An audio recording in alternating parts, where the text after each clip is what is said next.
Hello, everybody, and welcome back to Medieval Total War and our campaign as the Turks, where we have everything auto-managed except for a few battles and the province where our Sultan and his heir are located. Now, currently, our force is concentrated in the west, in the Iberian Peninsula, where we have just seized Granada and Cordoba. The Sultan Bayezid IV is 59 years old. He is quite influential, very dreadful. He's got decent stats otherwise, but he is a coward. He is a bit of a coward, as we proved in the last couple of battles he's been in. And I think this reveals one of the weaknesses of the Turkish units, or the Turkish bodyguard, I guess, or maybe just a combination of the whole Turkish roster, is that there's a lot of skirmishing that you need to do. There's a lot of back and forth. At least with the units that I'm bringing to the fight.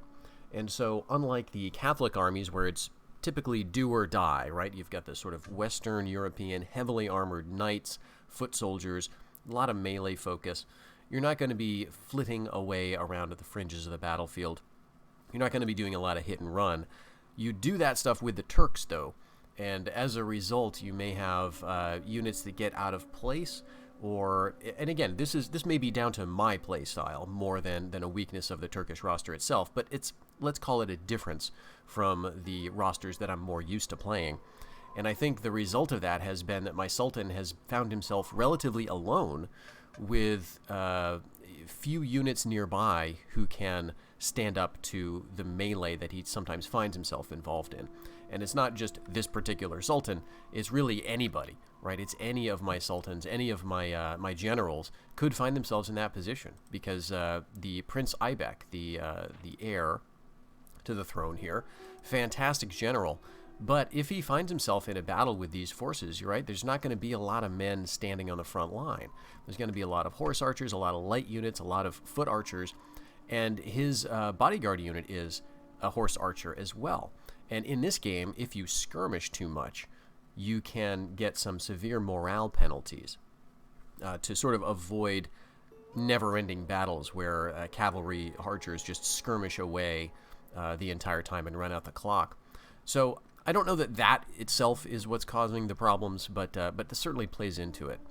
Anyway, we are dominating. Let's take a look at the glorious achievements here.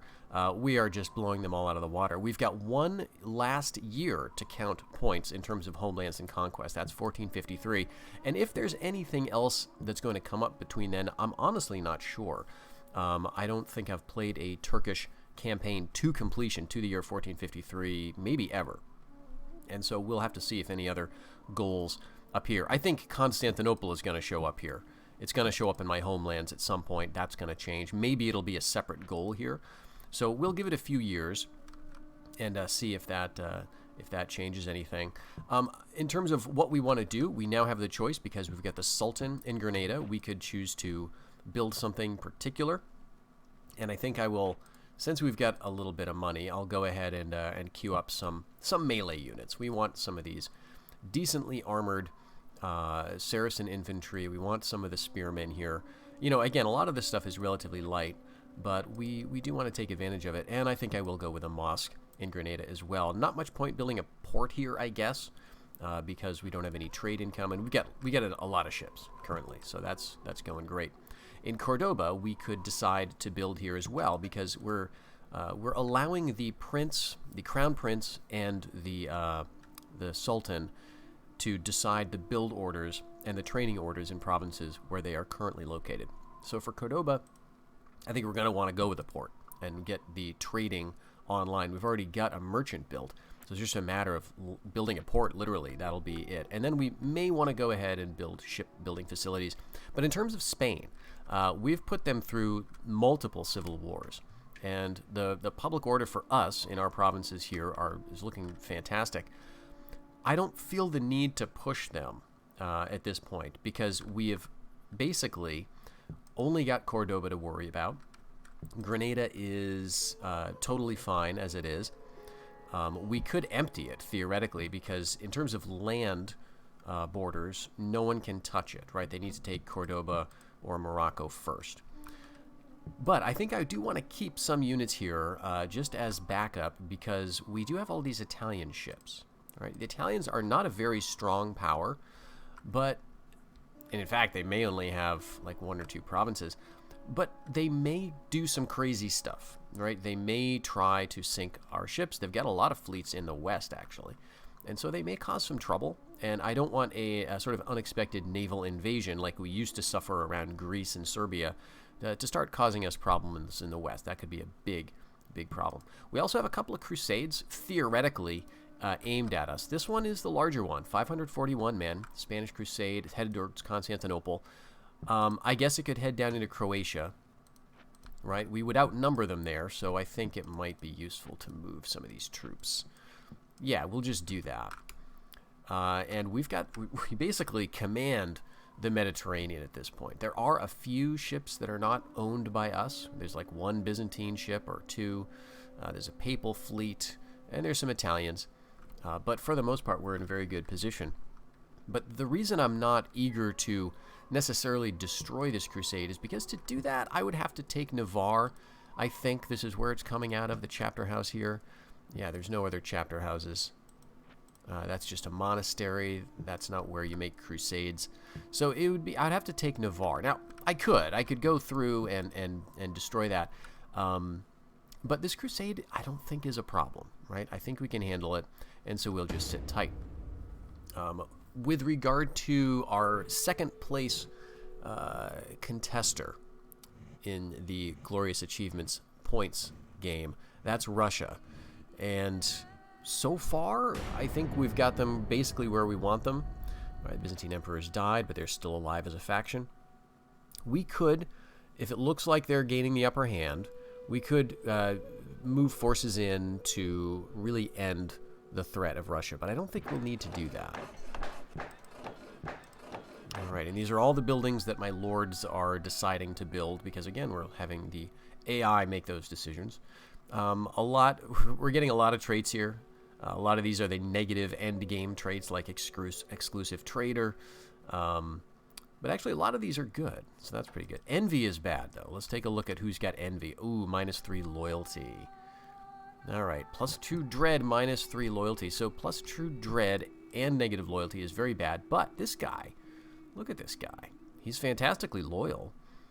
Even with -3 loyalty, he's got just about max. So I'm not too worried about that.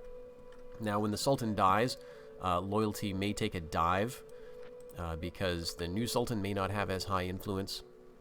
But yeah, see, the Spanish aren't even making a move. Beautiful stuff. Okay, yes, just as I thought, Constantinople. The imperial city of Constantinople is the gateway between Asia Minor and Europe. The thunder of siege engines destroying the towering Theodosian land wall will sound a golden paean throughout history. Points are counted in 1453 when the following should be conquered: Constantinople. You see, someday I'm going to play a super strict Glorious Achievements campaign. I say that. I always end up going a little bit farther than I intend to. But someday it would be very fun to wait until 1426 and then take Constantinople. The only problem with that is that if you play an extremely strict campaign where you're only holding your homelands, then you are in a situation where the other factions are getting very large. Like 1 or 2 factions will get way ahead of you, like we've seen with Russia initially. And so then you sort of, if you want to win the Glorious Achievement points, you have to basically take out those factions. And you can do that theoretically through assassination, although I've never had too much luck with that. Or just by sending a few very elite stacks into their homelands and just wiping out their royal family and then bringing your armies back home. It's possible to do, but realistically, it doesn't feel the best, right? It feels like a little forced. So that dream of mine of sort of holding off the conquest will probably remain a dream. Let's see, we've got a couple of Bagalas here in the Eastern Med. I guess we may as well keep moving our ships. Yeah, sure. Let's send them over here, up to Malta Channel with you, and then you can come over here, I suppose. And right, we don't even need any fleets on the coast here because we've got the Atlantic Ocean, and I guess we could. Could we really do that? We could go up to the English Channel right now. And then we can move you over here and you over here to Skagerrak. So one more shift of the fleets, and which actually we could do here, right? Move a Bagala. Yeah, I think we could do this. Maybe not though. Maybe we need another ship. No, we do this. No, maybe not. I can't quite make it work. We'll just get 2 here, and then next turn we'll move a ship into the Baltic, and then we'll have access basically everywhere. Now the problem is some of these are rebel held, so we won't be trading with those people, but that is fine. Okay, anything else we want to focus on here? Really? Let's get a few going, and then we'll see what the other factions are going to do. Yeah, insufficient funds. That is the problem of playing this way. There's the Swiss. Oh my gosh, that's the Swiss. Oh wow, we need to check that out. Okay, King of England is dead. Muscovy has built stuff, and Georgia has a citadel. Great. The Danes reappear. Okay. So it looks like they've got these 2 provinces. Livonia just joined the revolt, and this is the province that's being attacked, Novgorod. I was just thinking about maybe taking that back as soon as we linked up the Baltic with everything else. So let's get our ship over there anyway. Yes, there we go. And now we'll have trade with the Danes, actually. So that's kind of cool. Let's get an alliance if we can. I don't think we have any agents here. We'll move him over here next turn. We'll try to remember to get that alliance because we can't select it currently. Well, let's see what they have, though. Okay, this is a pretty, pretty good-looking 4 stacks. Very difficult to deal with all these arbalesters and the chivalric sergeants. Yeah. So at least, even if we get driven out of Russia, I would be okay with that. I would kind of be okay with the Danes having, a lot of this stuff. If they will ally with me, great. Let's move some of our spies around here. We've got them, but they're not really doing anything. Because the Danes would be a check on Russian expansion, right? They're not at war with the Russians currently, so they could start a war with us. But let's take a look at this far more interesting feature, the Swiss. The Swiss are going to have a basically Catholic unit roster, so there's nothing that's too special about it until we get up into the high tier where we're talking about their royal pikemen, right? That's their family member unit. So here we go. We've got some Swiss armored pikemen there. I think this is their bodyguard unit. But they also get, Swiss pikemen. There's a few different pike units. Yep, Swiss armored pikemen there. Yes. So here's their king, King Otto the First. Wow. Okay.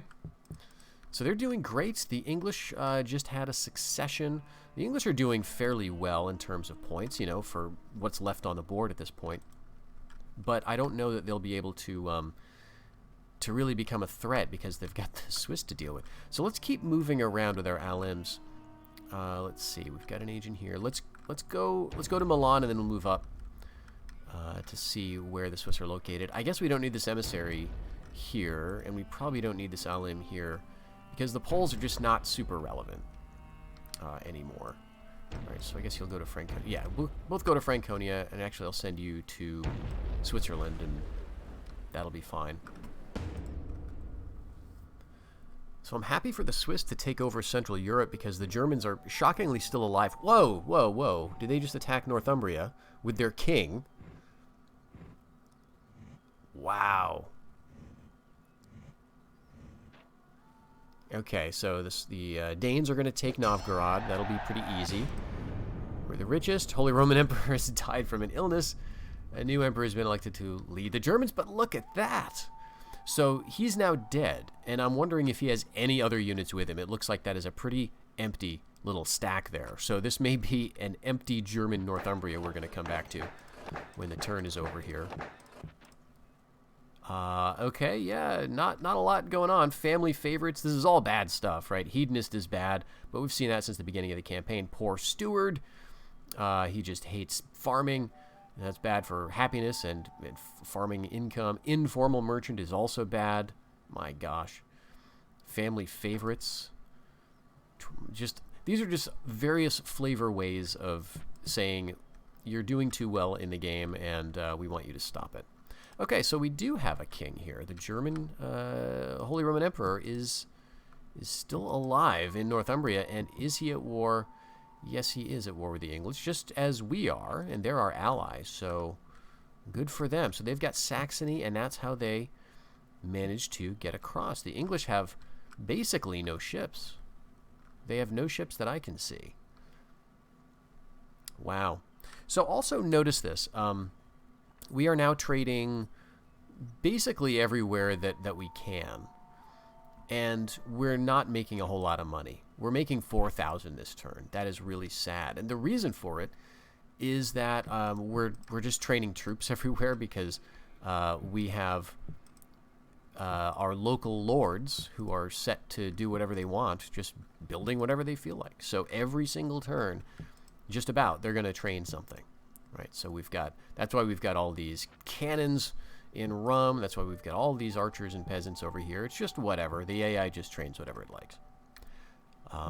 So again, not the best, most efficient way to play. And the Swiss looks like they're trying for an alliance with the Danes.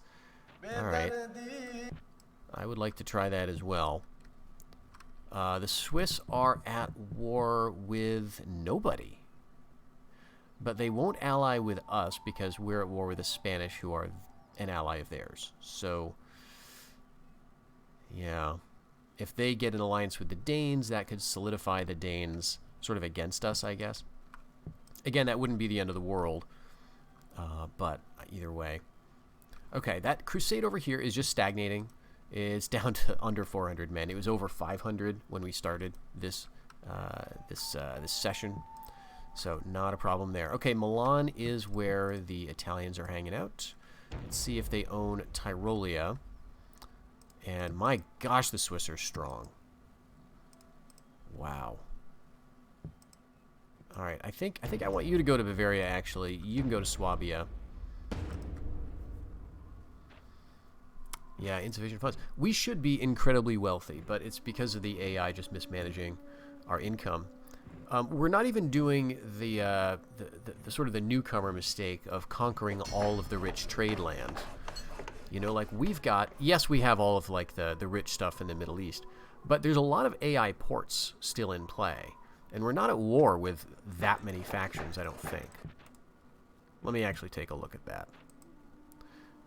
Okay, we're at war with the English. That would make a difference. We're at war with the Russians. But we're not at war with like the Aragonese, the papacy, and a lot of ports over here. I assume we are at war with the rebels. We'll always just be at war with the rebels. So we won't be trading with them unless we break all of our border connections with them. But still, it's a little disappointing. And the problem with the trade, of course, is that this would be very awesome to trade with, right? To get all of this nice trade along the English Channel. Just all these ports here. Actually, this has been helpful because we are allied with the Germans, so we can now trade with Northumbria, whereas we couldn't when the English held it because of our war. But the fact that we're a Muslim faction and we own all this land that the Catholics are going to want to crusade to, that is going to make it extremely difficult for us to be at peace with other factions. Okay, so Tyrolia, interestingly, is rebel-held. No one has taken that. Let's go down into Switzerland then with you, with the Alim. And I guess we'll head you over to Lorraine to see who owns that. Here we can do a little bit more building. I guess we'll go for Ribat and Grenada. And here we'll... let's see. How much money is this making? 1,077. So, you know, we are making some cash. Let's go ahead and spend it on that. I don't know if we'll have the money to. Yeah. We'll get there eventually.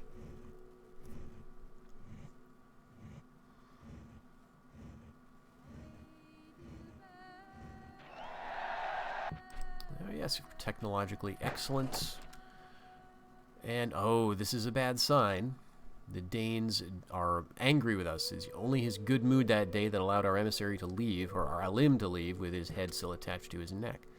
Secret dubious accounting. He secretly misappropriates a small portion of local taxes for his own use. Compulsively charitable.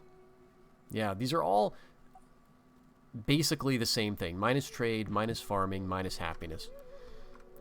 There's not too many stats that you can manipulate in this game, so in a way it's kind of surprising that they made so many traits that just did slightly different versions of the same thing.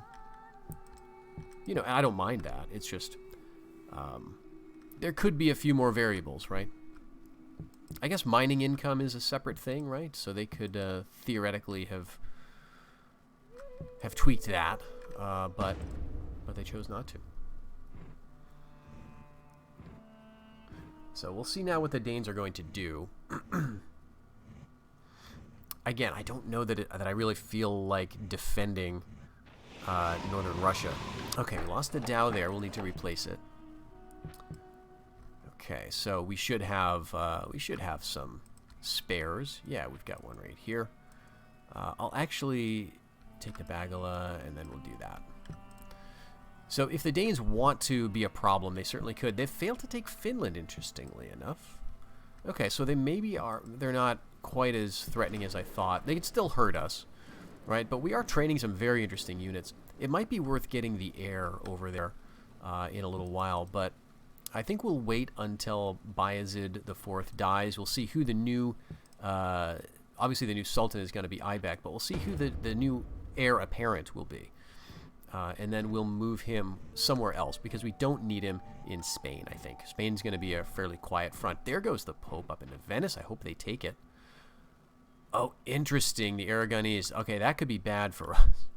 If they start to get strong, right, they share a border, it would be fine, honestly. All right. And yes, Aragon goes to war with Spain, and they'll probably keep this because Spain can't muster too much to counterattack, right? They can send their king over, and they can send this stuff in Navarre, but it's not going to be too effective. So we'll leave Valencia as it is. And no new developments up here. Okay, here's the king of the Swiss. I don't think we can ally with them, really, because they're at war. Actually, they're neutral. Let's see if we can ally with them. Why not? They're not at war with the Germans, and the Germans still hold Switzerland, which is very strange. Okay, there is a big counterattack in Aragon. So, yeah, the Spanish did take it back. Good for them, I guess. All right, here's Sultan Bayezid IV. The dreadful coward has died from an illness. Okay, great. We got some unrest in Lithuania. So I'm hoping that's going to draw the Danes down into take advantage of that unrest. Okay, no alliance with the Swiss. Fair enough. And good, the Pope did take Venice. Hopefully they don't destroy the port when they conquer the place, because then we can get a little bit of extra income. So the Pope is basically Italy now. The Horde is Poland. Poland is Germany. Germany is Saxony. The Swiss are the French. The French are the Cypriots. And I'm the Ottomans, right? It's a topsy-turvy world. Okay. Well, it looks like, if I had to guess, probably the Russians are going to keep Lithuania. And the Danes are probably not going to... I guess I could keep annoying them, but it doesn't seem to be worth it. Okay, I just noticed that the English are here. Did this just happen? Or was this the case the whole time? Because I was not paying attention if that was the case. So the English own Denmark and Sweden. That's kind of cool, actually. They've got a little North Sea Empire thing going on, a reverse Canute, if you will. All right.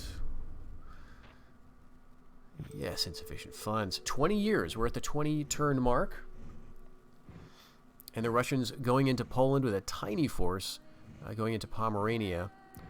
Let's see if they manage it. Okay, there's the counter attack, and the Spanish are going to clear out again. Warning, you have 20 turns left for the end of this campaign. We're the largest military. Long voyage south. Thanks to royal patronage and encouragement, the Portuguese Gil Eanes has voyaged far south across the Atlantic Ocean and along the coast of Africa. His success in traveling so far brings glory to the royal house and opens up new opportunities for welcome trade. There are new trading goods available in Portugal. Ooh, that might be worth trying to grab. Probably not, honestly. At this point, my trade is not fantastic, and this looks pretty nasty.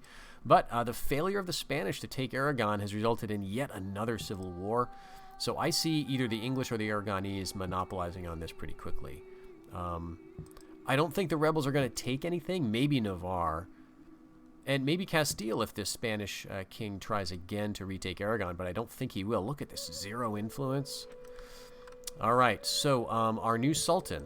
Let's take a look because we forgot to check the last turn. What do we got here? We got Sultan Aybak II, age 47. Oh, fantastic influence. What a wonderful acumen. Let's take a look. We're making 6,453, and that's, I think, because of his influence, or his acumen rate. So this does affect the entire kingdom. He's a great warrior. He's adulterous. He is a builder, so this is going to improve as we keep building stuff. A skilled attacker and a fast talker. Oh my gosh.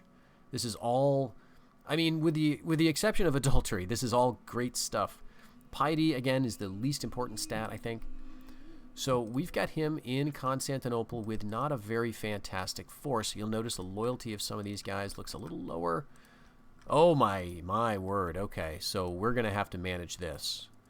Okay. Let's take you out. Who's in charge? 3 is not good. All right, that's fine. 4 is okay. I can live with it. That's livable. That's fine. All right, I'm going to have to go through this pretty systematically, and we can just ruthlessly disband disloyal units at this stage, I think. Okay, Wallachia looking fine. Moldavia and anybody in the fort? No. Okay, so I think that's good. Constantinople is fine. Okay, so let's just disband you, honestly. We'll get rid of this unit. We'll get rid of this unit. Okay, so that's Greece. Now we'll do Asia Minor.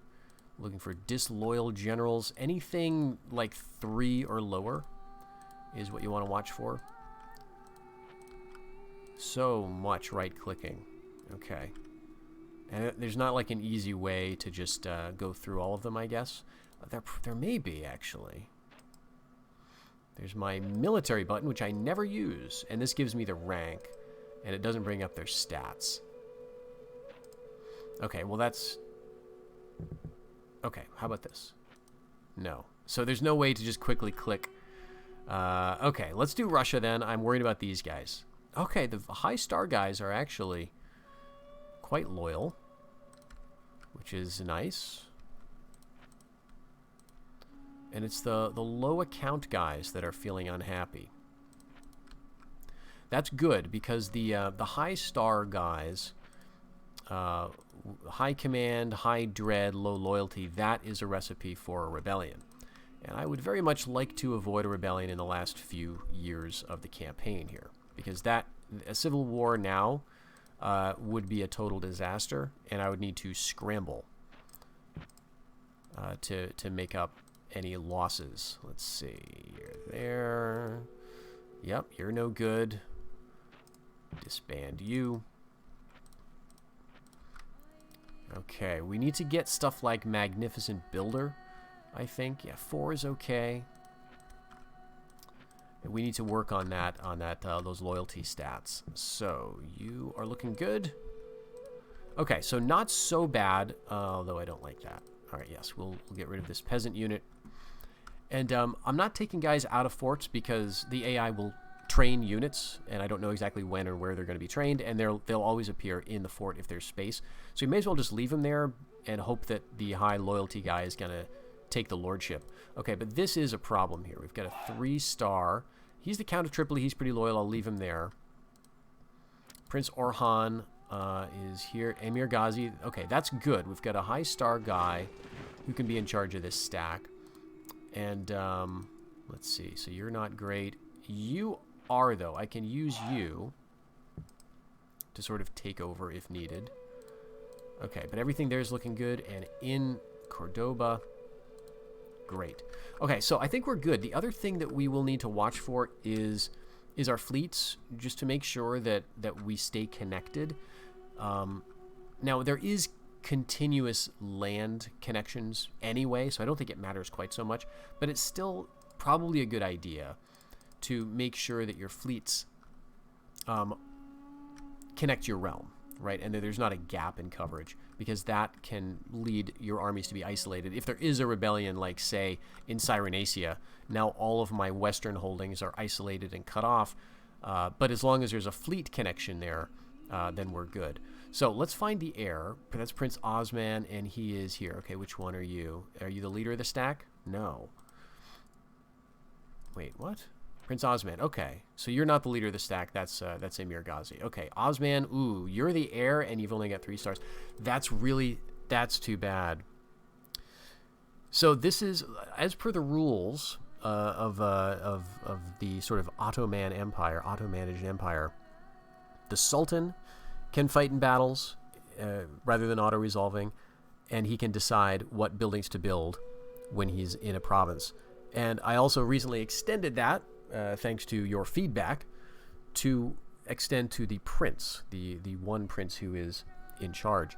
This guy, though, is not going to be in charge of any battles because I don't want him to be. He's only got 3 loyalty. So we'll have to see if that improves. Maybe it will over time. I think the influence of our Sultan is quite good, but it could get a little better. And over time, he's going to maybe get some traits that'll improve the loyalty of these men. But my gosh, the Swiss are very impressive. Okay, the Aragonese going hard against the Spanish. They're going into Castile. Spanish king has been captured and executed. And Prince Mehmed has matured. Let's see where he is. Okay, we want to check for loyalty. Outlaw. That's interesting. But no, secret pride. This could be bad if it becomes pride, because I think that reduces loyalty. Okay, everything else we're pretty good with. What are you? Okay, Orhan is fine. Let's go find the new prince. Mehmed. Oh, Mehmed is now the prince. Oh, awesome. Okay, so he must be the son? See, I never know how this works, because he shouldn't be having sons, right? He only just got married. Now, maybe for Muslim factions it works differently, but for Catholic factions, and I think for Orthodox factions, your family members don't start producing children until they're married, right? And Muslim factions, the princes don't get married until they become sultan. You'll notice that none of my princes are married. I guess you could theoretically get a foreign princess, but that almost never happens. So they don't just, get married. There's no woman who steps forward from the court to marry them, right? It's a very different kind of cultural system, I guess. So as soon as he takes the throne, he gets married, and I thought at that point then he could start producing heirs. Maybe he was producing heirs this whole time. I mean, he's 48 now. He could certainly have been in the harem, right? Like getting heirs that are now come of age, and that would track with the age of Prince Mehmed, who is now 16 and is now the heir to the throne. Now, the problem with Prince Mehmed is we seem to be catching some wraparound problems, and I'm just basing this on the fact that his loyalty is awesome. He's got great dread like his father. He's got great acumen like his father. He's got low piety like his father. The only thing that's not like his dad is the command. The command of Sultan Aybak II is 3, 4, 5, 7. And if this was intended to be a little bit higher than that, it could have wrapped around back to 0. That's my guess. I'm not totally sure. This guy does have killer instinct, so that's good. +2 valor, +1 dread. He has weak principles. That's fine. He can't be bribed anyway. So far we have a kind of not great general who we can use in places. Now, we could send him to Spain immediately if we wanted to be in charge of a fight, but we'd only be in charge of a fight if we had no other generals with even 1 command star, right? Because otherwise they would take over. So I don't know that it's worth it. I think what we may want to do is have him in a place where we could maybe do some building. So, I mean, I guess maybe let's bring him to Cordoba, right? Why not? But we'll just have to leave that there. Okay, let's just end the year.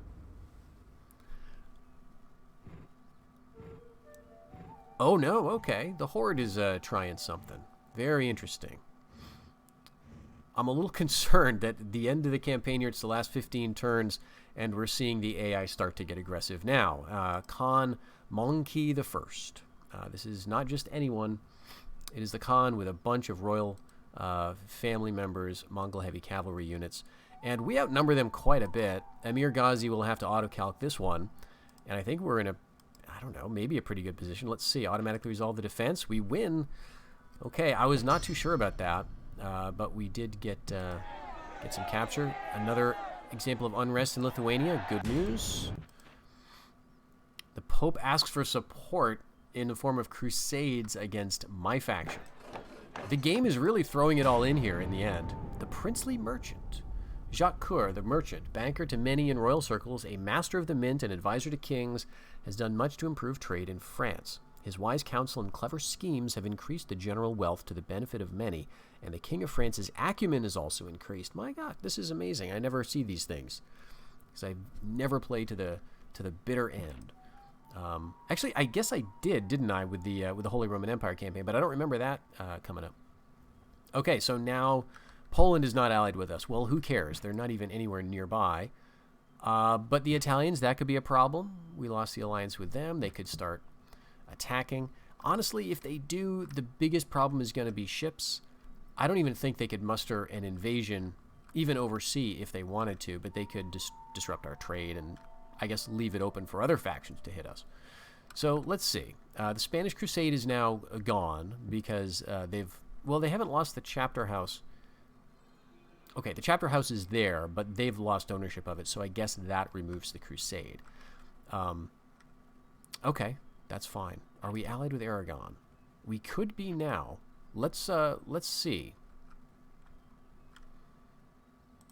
Let's take an Alim right over and see if we can get that alliance. So we've held out in Moldavia, which is awesome. We could go for Poland. Let's just sit back, you know? Like, I think I'll transfer some troops. What do we got here? All right, you're decent enough. Head you up here to Moldavia. And we've got a lot of garbage in Bulgaria. Send some archers, I guess. Just for that little bit of extra. Oh, my gosh, and we've got so many cannons. Yeah, let's just keep them here. Actually, maybe Nicaea would be a good place to move some troops out of. You can go right to Moldavia, and if we feel the need, we can go into Poland. It's probably extremely safe to do that because the Russians are not much of a threat. The Polish are not much of a threat. The Swiss, the Swiss are bordering us. I've got to keep an eye on that because they look, the color is just like the rebels. Okay, so the Spanish are going back to Castile. They're going to take possession. Rebels in Lithuania yet again. Flood in Moldavia. Okay, generals are dying of old age. That shouldn't matter. No alliance with Aragon. Okay. Didn't think that would be... well, I thought maybe that could work, but you know, I guess it makes sense. They're Catholic, right? Finally, the Danes have taken Finland. Loyalty looks fine, so they'll probably keep it. And then we'll see. The rebels may just wear down the Russians here eventually. These boyars are quite good, but I think... just this constant rebellion, like, it's just under 100%. We could get a spy over here, actually, and make that even worse. Let's do it. Just to keep things interesting in that part of the world.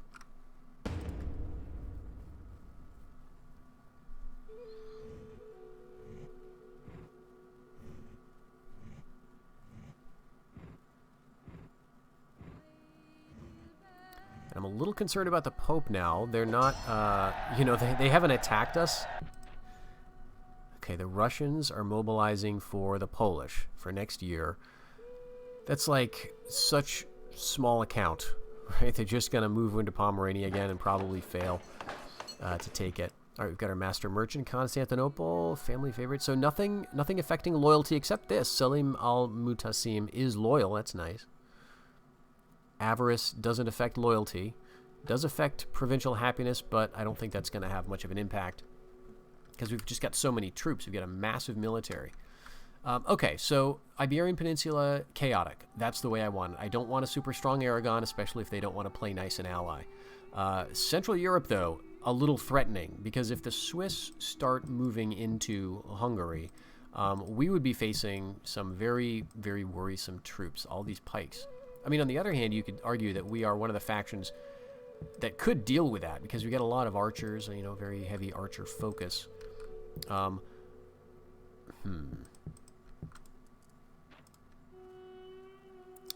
Let's see. Okay, Rome doesn't have a fortress yet. Bulgaria doesn't have a fortress yet. I'm looking for places where we could get Janissary heavy infantry, and unfortunately, I don't think it's going to happen in this campaign. I think for that, you need the highest level of castle, and we just didn't get there, and that was an oversight on my part. But again, it's the nature of the auto-manage, the hands-off approach to ruling. Seeing what the AI does. Well, it turns out they do some stuff okay. And oh my gosh, Sultan Aybek has died already. That is not good. Okay. Lithuania again. This is really not good. Let's see what the loyalty looks like here. Okay, most loyal, that's nice. Charismatic leader is also good. Okay. I just want to check happiness real quick. So provincial happiness looks nice.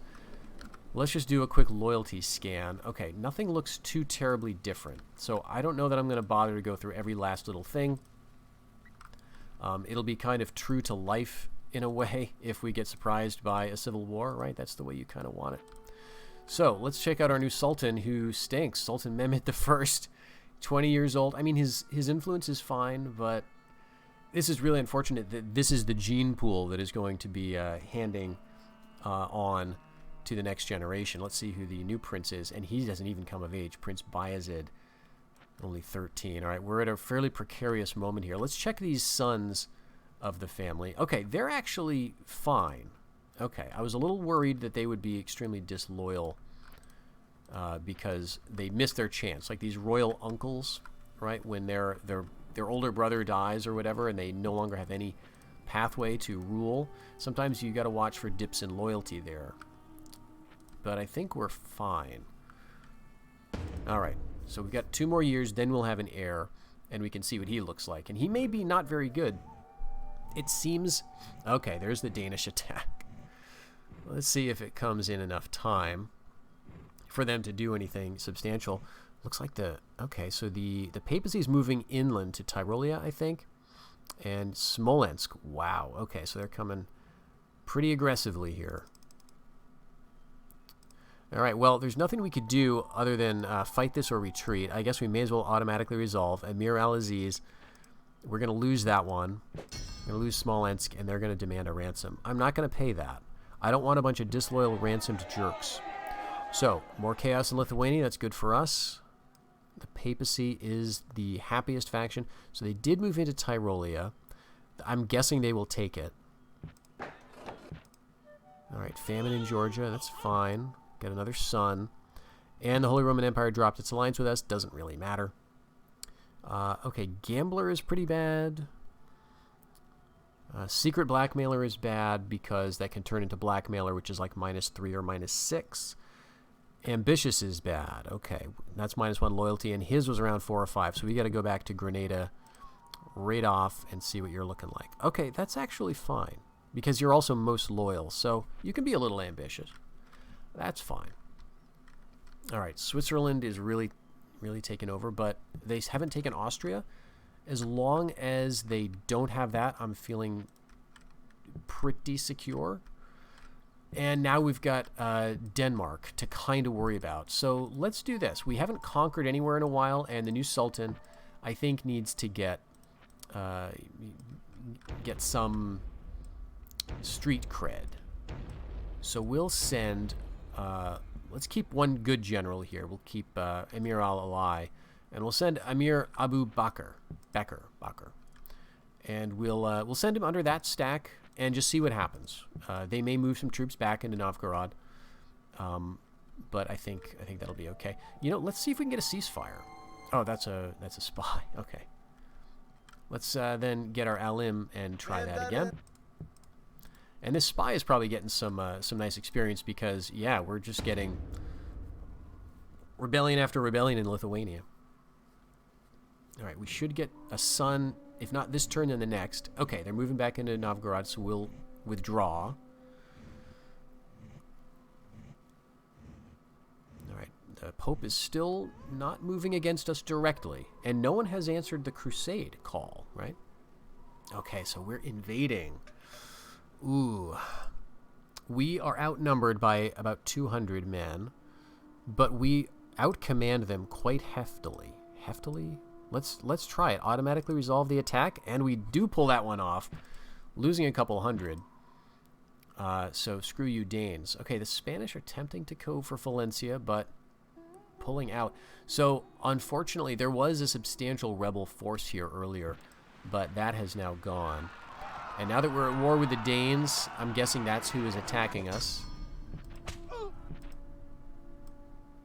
No ceasefire with Russia.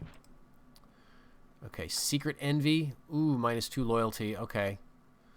We got to check that again. Religious leanings, also bad. Artistic leanings and outlaw. Okay. So go back to Grenada, check you. Secret envy? Yeah, okay. That's surprisingly fine. We can deal with all of that. Okay, and I guess, did we win? We won that ship fight. Apparently, we've still got a continuous domination of the Mediterranean. We managed to take Novgorod, and the king...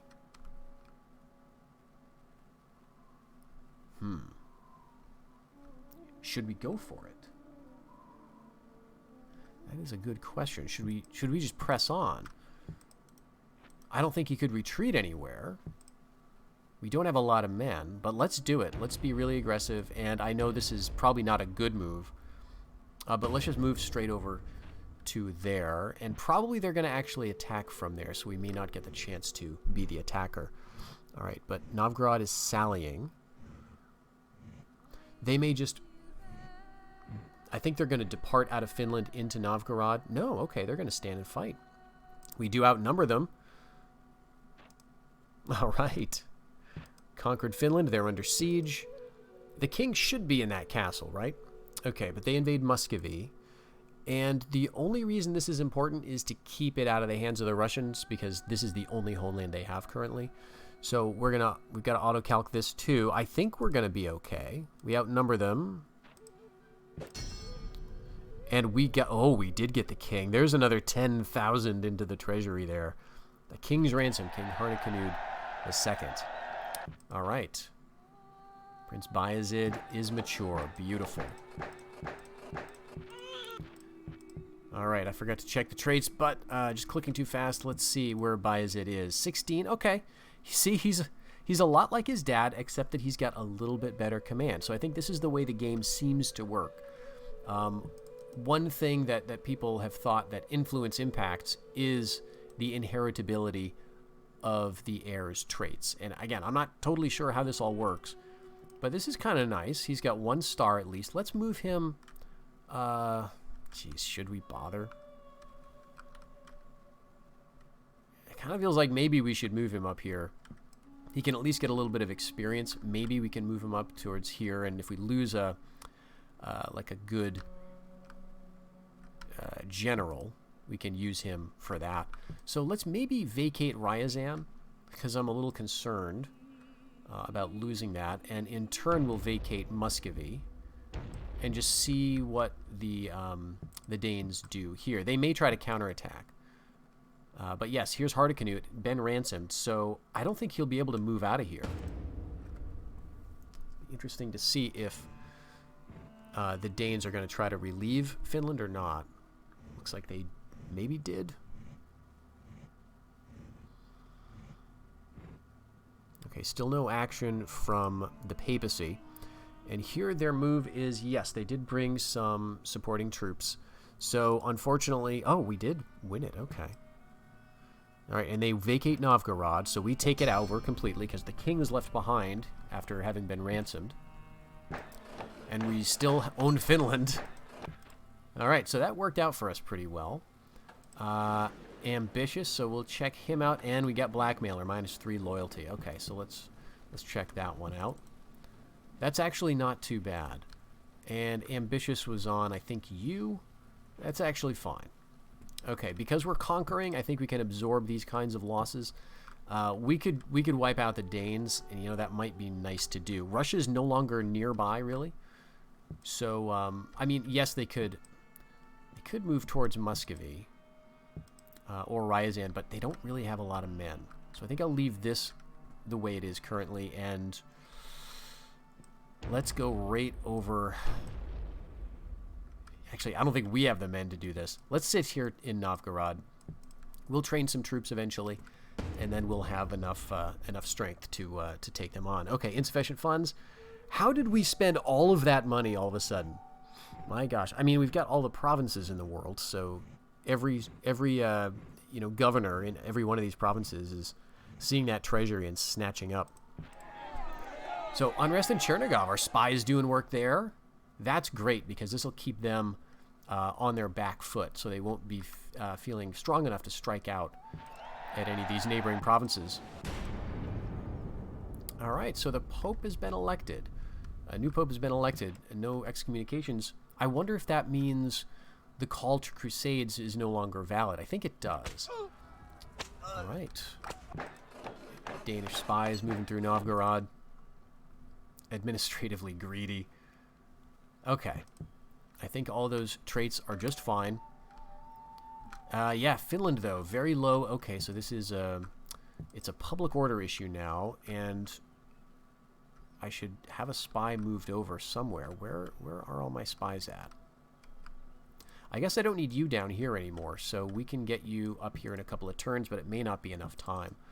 About to fall, so probably public order will improve at that point. And I don't know why we're not training anything in Novgorod. It seems like we ought to. But regardless, we'll keep that as is currently. And we will be getting another prince in a few years.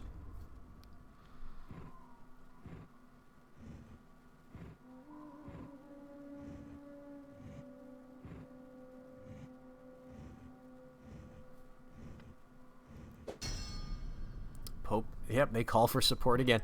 So I think what happens there is when the Pope calls for support, if I were a Catholic faction right now, I would get a free crusade, I think, as long as that was aimed at Turkish territory. So I think that's the way it goes. Okay, great, actually. We don't need to worry too much about spies there, but let's do it anyway.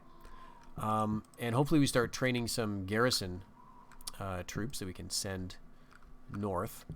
We do have some here, so let's I guess get them moving. And I think it's possible for you to have two crusades that way. So let's say that you had a crusade going that you declared, it's earlier in the game and you're declaring a crusade into the Holy Land, right? Just like normal. And then the crusade asked for support in the form of a crusade against the Egyptians. You could then launch a second crusade, I think, for free at Egyptian territory. So I think that's the way it works. I could be wrong, but I've seen a few posts in forums about that. All right, we're starting to train some Turkoman foot soldiers in the north. It might be nice to end this by wiping out the Danes for the second or third time.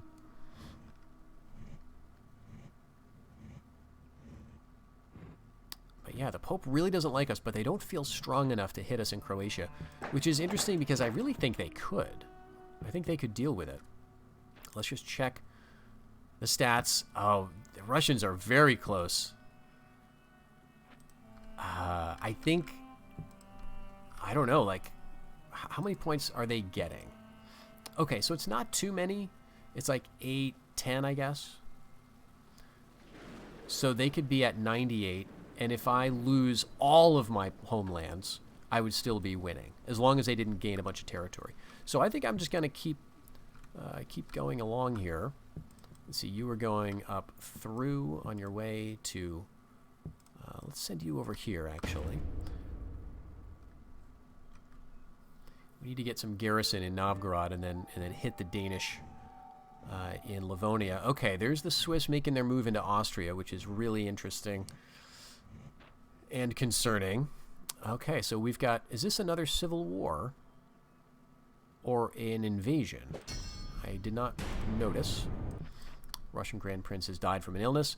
Yeah, so all the Swiss are down in Austria. And we've got Magnificent Builder +2 loyalty. Good. Very, very good. Especially when we start getting some of these, traits like Pride, which actually doesn't have a loyalty penalty, but is still not a great trait. Okay, and you are going to go just on up to Novgorod. We'll hit both of these provinces and then And then I don't think I'm going to try to keep Livonia. I'll probably just take it and pull back out. Although, there's probably not much point, is there? Honestly, in killing the Danes off, because, you know, if I'm not going to keep the province, they'll just reemerge. All right, the Spanish are still holding on. 5 turns remaining. King of Poland has died. We've got another heir in Prince Selim, which is very nice. All right, just some normal-looking traits there. Let's check out Selim. Here he is. You see that command? Eking upward. And the influence... Oh, okay, we got to wrap around here. Sultan Mehmed. 0 influence. Let's just take a quick look. The problem is, when you've got these moments of 0 influence and you're training, the units that are trained under that low influence are going to be pretty disloyal, relatively speaking. Or at least that's the way it seems like it works. But maybe not. Alright, so we'll just get set up here if we want to do a last-ditch attack. But I kind of think we don't. I think we are just witnessing our impending victory here. And just seeing what the AI is going to do. Alright, impressively large military force. Yep, okay. We're getting all those bad traits. And do we want to move in? Nah, let's just leave him. He's 43. He's already been ransomed. He's a weak attacker. He's learned his lesson. So he's learned not to mess with the Turks.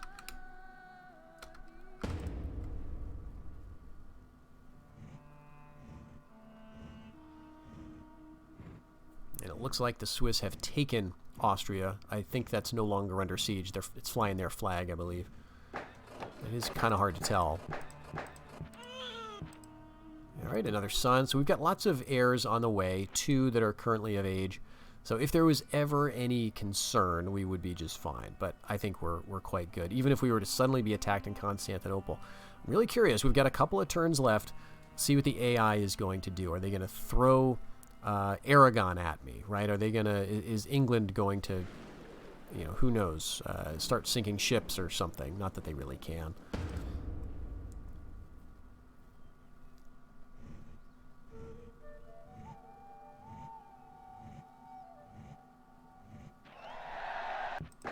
We're the richest, and no attacks out of the papacy or any of our neighbors. Everything is looking fairly quiet in the Turkish Empire. Let's see, it's 1452. I think this is about it. I think we hit end year here, and then we're going to get a little victory screen. We're building a master spearmaker, which is... Oh, that would give us our Janissary heavy infantry if we had a military academy, which do we? I don't think we do. Well, regardless, the game was trying. The game was trying to get us our Janissary heavy infantry. And maybe we could eventually get there. I think we need a Grand Mosque. Yeah, so we would need to do that. And then the Janissary heavy infantry. We were trying.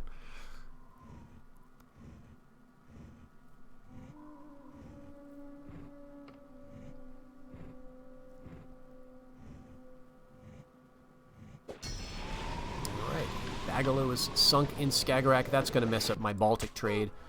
Not a problem, though. Chernigov gets caught by enemy agents. All right, get some traits. And we got the homelands. Oh, we got 2 music tracks playing, I guess. All right, this is the last time we're going to see this screen. We got the homelands. We've got 31 points just from that. We also got the Constantinople goal, I would think. And so here, we 163. My gosh, we get all of that. We got the Turkish Empire. We've got homelands and conquest. You know, almost all maxed out. We can't do too much more with conquest, obviously, until we look at getting the entire map. I'd be curious to see what percentage of the map we've conquered. I'm guessing it's less than 50. Looking at it, it looks like we've got about half the map, but a lot of these provinces are large in size, and that's skewing our perception a little. And there's lots of little provinces in the west. Physically, so you know, maybe we've got a little less than half, which is pretty respectable. You know, like I would like to not have all of Russia in a way. It's a little ridiculous, but we think of them as our vassal states, like the Finns are giving us tribute or something. and we're not actually up there. But this looks fairly reasonable to me, right? We've got all of North Africa. We've got into Spain. We've got what the sultans would have aspired to in some ways. We didn't get Austria. I guess we should have gone for that at some point. But I think we've earned this victory. So let's just end the year here.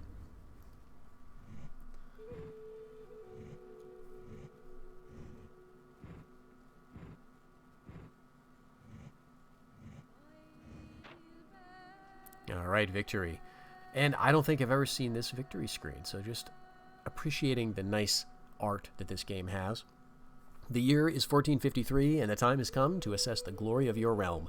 Your glorious achievements outstrip those of all your rivals. Victory is yours. So we're going to get some weird audio coming up because I think the sort of the victory screen audio is the guy's going to have a little speech. It's going to be lower volume than everything else, but I think you should be able to still sort of make it out.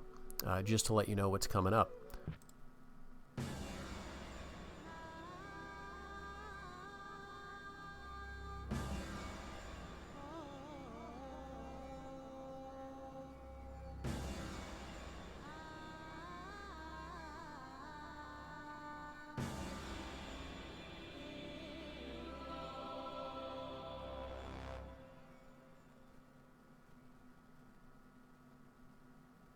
Born in the saddle were their ancestors, born to endure, born to range forever across the land, but born also to take and use the wisdom and knowledge of those they had conquered. From this tribe, the sultans of the Turks forged a formidable weapon, combining the arts of the cities and the ferocity of the nomad. They created a perfect army, an army that would overcome any obstacle, an army that would vanquish any foe, an army that would conquer an empire. And so it is that when the Sultan lifts up his hand, all men tremble. Well, that is awesome. I love that little speech there. I guess I've never played the Turks all the way through to the end. Just a great little discussion of, the sort of the nomadic origin and the fusion of this sort of nomadic horse culture with the trappings of the settled states that they encountered, conquered, absorbed, and sort of fused together. Really nice flavor text there to depict that. And again, I love this art. This is a victory screen I've never seen.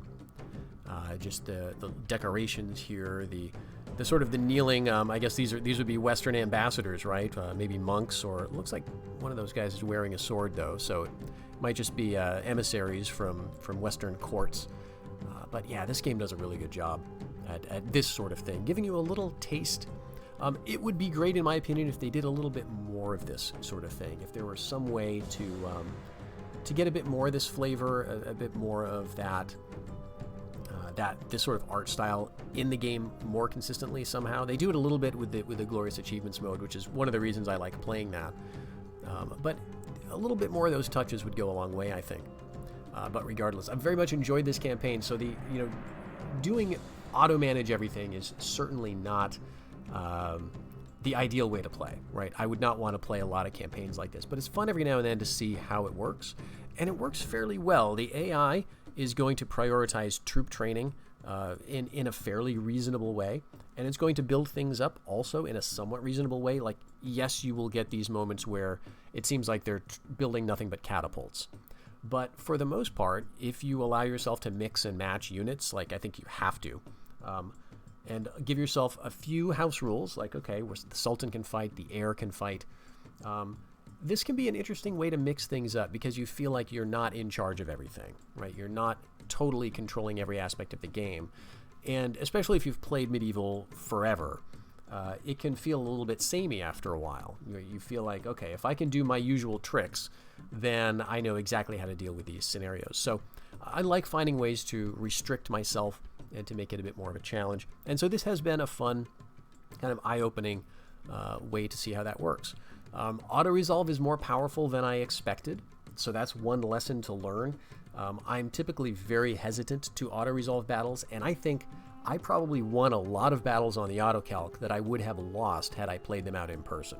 So that is one important lesson to learn. I think the auto-resolve is pretty forgiving. Maybe I'm wrong there. Maybe I would have won all those battles handily, but I lost some battles, right, that I played out. And there were times when we attacked when we were outnumbered, and it's just the terrain features are not taken into account. The aspects of, like, if you're fighting across a river, so the bridge battle, that doesn't take things into account when you do the auto-resolve. So it can, trivialize some aspects of the game, of course. But regardless, it's a fun way to play every now and then, especially when you feel like you don't want to commit yourself to fighting tons of battles and playing a campaign for, months and months and months. So what's next? I think we're going to play some Viking Invasion. I would love to go back to that game and try one faction that I always come back to and always struggle with, and we'll talk about that when that campaign begins. Other stuff is in the pipeline as well, and I'll let you know about that, of course, as it happens. Until then, I'm going to leave you with the exit screen here and the awesome line art and music as an outro. Thank you very much for joining me. I hope you will stick around for the next episodes and whatever's coming, and I'll see you in the next one.